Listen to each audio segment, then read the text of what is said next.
The Indiana Pacers have to hate the Atlanta Hawks because whenever these two face off against each other, the Pacers play like they're trying to prove a point to the rest of the league. Friday night, the Atlanta Hawks would lose 126-108 to the Indiana Pacers, who didn't even have Tyrese Halliburton. What this Pacers offense would do to the Atlanta Hawks defense whenever they had Halliburton should actually be illegal. With a healthy Halliburton, the Pacers would drop 307 points against the Hawks in just their last two matchups alone. Don't get me wrong, offensive explosions can happen on any given night. After all, we are talking about one of the best offenses in the league here. But sadly, nights where the opposing team's offense goes off happens far too often against the Atlanta Hawks, effectively making them one of the NBA's worst defenses, only ranking them above teams like the Detroit Pistons, the Charlotte Hornets, and the Washington Wizards. You're not going to win many games if your offense isn't absolutely elite when those are the only teams that you have a better defense than. At the time that I'm making this content, the Atlanta Hawks are 15-23 and seem to be headed straight for the NBA lottery. That is, unless something drastic happens.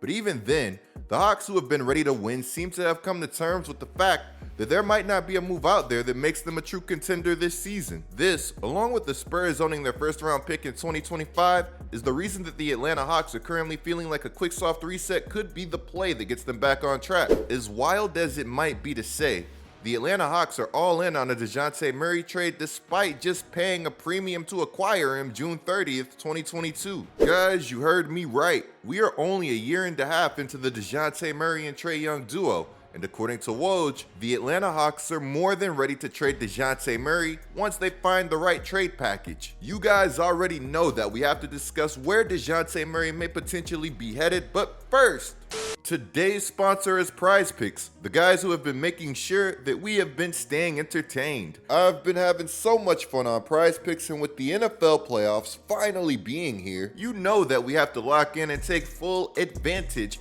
of the fact that we can 100 times our money from just a single PrizePicks entry. Guys, let me know what you think of the entries that I've been putting in, which if you want to see what I'm entering daily, just make sure to follow me on IG, as I'm going to be posting entries to my story just about every day. Now, if you want to make the most of your time on PrizePicks, make sure that you use code COOP so that you could get your first deposit doubled for up to $100. Thank you, PrizePicks, for coming through and sponsoring another banger. What Trae Young has been able to do for this Atlanta Hawks team has been nothing short of incredible.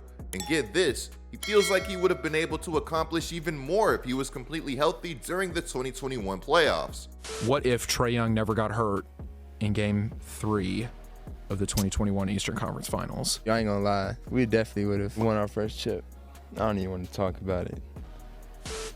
Trae Young feels like the Hawks would have won a championship in 2021 if he never got hurt during Game 3 of the conference finals. Could that be true? Could the Atlanta Hawks have won a championship in 2021 if Trae Young was completely healthy for that entire playoff run? Personally, if there's any team that I think that would have benefited from perfect health during that playoff run, it's the Brooklyn Nets. As controversial as that is to say, I love Trae Young's game. I don't love it enough to say that the Atlanta Hawks were beating Giannis and the Milwaukee Bucks that year.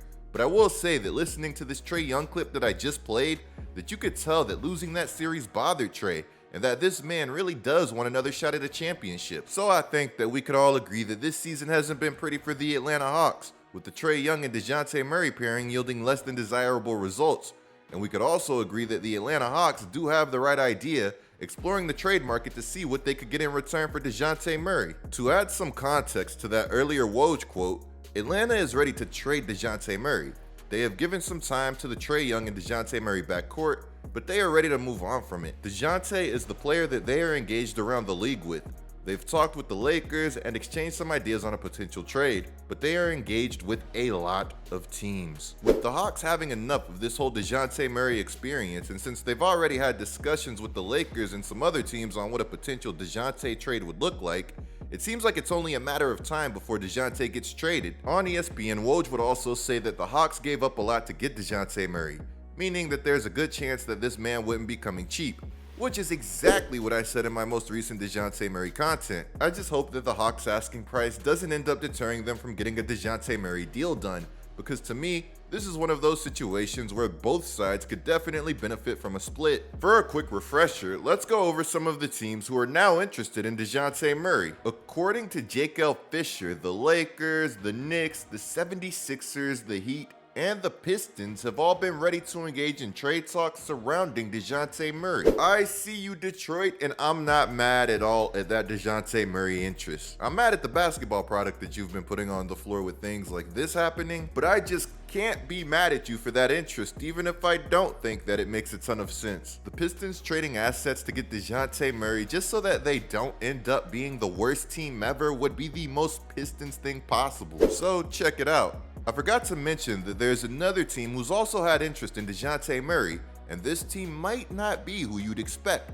The San Antonio Spurs, who initially sold high on Murray trading him to Atlanta, evidently knocked on the door about a potential Dejounte Murray deal. The Spurs really sold Dejounte at his maximum value in order to tank for Wembanyama, and are now seeing if they could get Dejounte back at a discount to pair with their once-in-a-lifetime 7'4" prospect that has been dominating the league in his rookie year on a minutes restriction. That is some 4D chess by the San Antonio Spurs. Regardless of what happened during Dejounte's departure from San Antonio, he's made it known that San Antonio will always have a special place in his heart. But yeah, if I'm the Hawks and the Spurs called me, I'm hanging up the phone faster than somebody could criticize me for doing so out of respect for myself. That is, unless the Spurs were ready to blow me away with an offer, which I just can't see them doing since they're likely going to play that long game with Wembanyama. To get an idea of what the Hawks want for Murray, we've seen reports say that a deal isn't getting done with Los Angeles unless they get at least Austin Reeves and a first-round pick. Rumor has it that the Hawks were in fact another team in the market for Emmanuel Quickley also, coveting him and the first-round pick from the Knicks in exchange for Dejounte. If the Atlanta Hawks were able to get some solid value back on Dejounte Murray and some of their other assets, considering that they're now open to anything, then we could be looking at a completely different Hawks team come next season, which is something that I'm not sure that Atlanta fans would be mad at. There's nothing wrong with the soft tank to acquire some assets when you know that your team is playing for nothing. Just look at what the Dallas Mavericks did last season. They ended up tanking a few games at the end of the year, and they got their franchise center as a result. I don't think that there's a Mavericks fan that exists that would have preferred making the playoffs last season over getting Derek Lively. Now keep in mind that as I say that the Atlanta Hawks are open to anything, they're still not trying to move Trae Young or Jalen Johnson, which I love. In fact, the Hawks value Jalen Johnson so much that they basically told the Toronto Raptors that we could talk about a Pascal Siakam trade,